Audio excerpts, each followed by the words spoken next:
Putting me on the spot, Simone. That's a very interesting, deep question.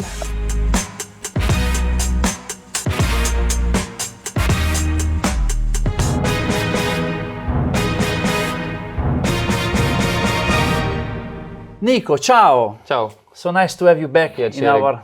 Piacere to see you again, sì, indeed. Nice to have you here at the Peroni Nastro Azzurro 0.0%. We need to refresh ourselves with, Please. with the Peroni Nastro Azzurro 0.0%. Nico is full of surprises and I'm here to discover them. Yes. Okay, let's try. Let's do it. This is for you, Nico. Salute. Thank you. Grazie. Prego, prego. Everyone see you and the rest of your colleagues as an idol. Everyone wants to be a F1 driver, but tell me how everything started for you back in the days. Yeah, well, for me, everything started when I was 8 years old and I discovered go-karting. Up till then, I didn't really know about it. I wasn't aware, and we had family friends who kind of introduced me to it and opened my eyes. And from that moment, you know, I fell in love with racing. It became my passion and my goal to become a Formula One driver. At the time, you know, it was my dream to reach Formula One. And at the time, obviously, I didn't have any security, or I didn't know if I'm going to make it, but it was my passion, my dream, you know, and I put all my energy and my heart and my soul into it. You have to be ambitious, you know, you have to be hungry, you have to be successful, beat the others to progress.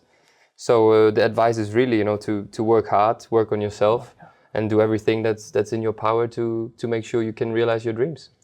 You and Seb know each other for a very long time, since the karting days, right? Yeah, since the early teenage years. So we were actually, age-wise, we're pretty close together. I believe he's only a year older than me. He took the decision to leave go-karting earlier and start, you know, Formula racing, monoposti racing sooner than me. I stayed 2 years longer in go-karting. That's why he was always a little bit, you know, more advanced than me, and we only met later on in Formula One again.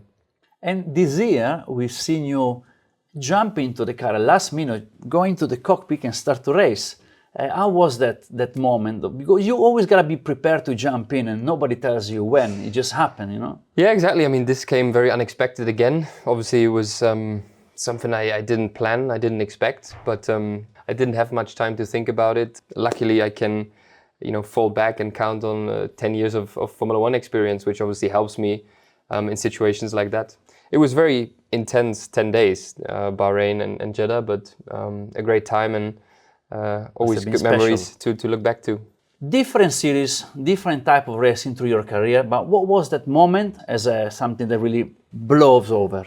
I think there's several moments in a career, and you know, in 15 years. Obviously, the first real moment, an opportunity that I capitalized on was my first Formula One test, you know, and then convincing Williams to take me on at the time as a driver. For example, there was 2015 when I took the opportunity to race in Le Mans, and unexpectedly we won it. 2020, the Corona year, you know, that was very unexpected, but that was an opportunity, you know, that life threw at me, and I think that I used very well. So important is you always do it, you know, with passion and with your heart and everything you have, and then it will turn out okay.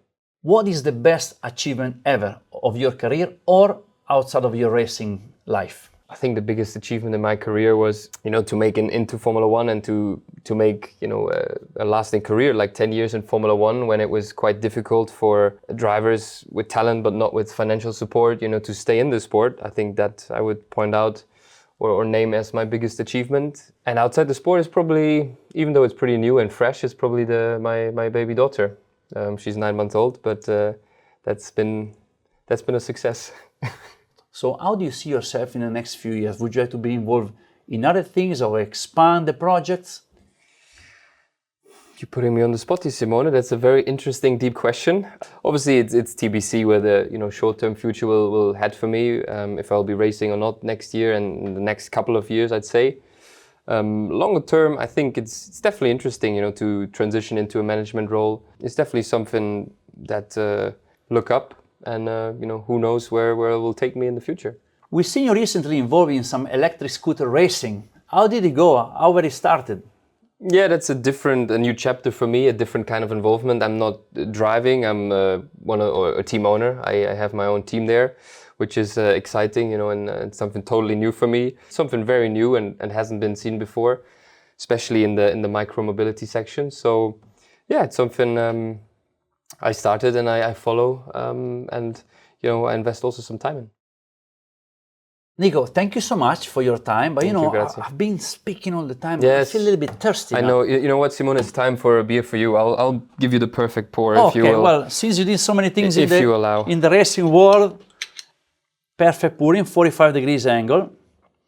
I can tell you're a driver because of that. I can tell. And oh my goodness, mamma mia, this is for me. Sì. This is for you. Salute, caro. Grazie. Thank you for your time. Grazie a lei. Salute. Ciao.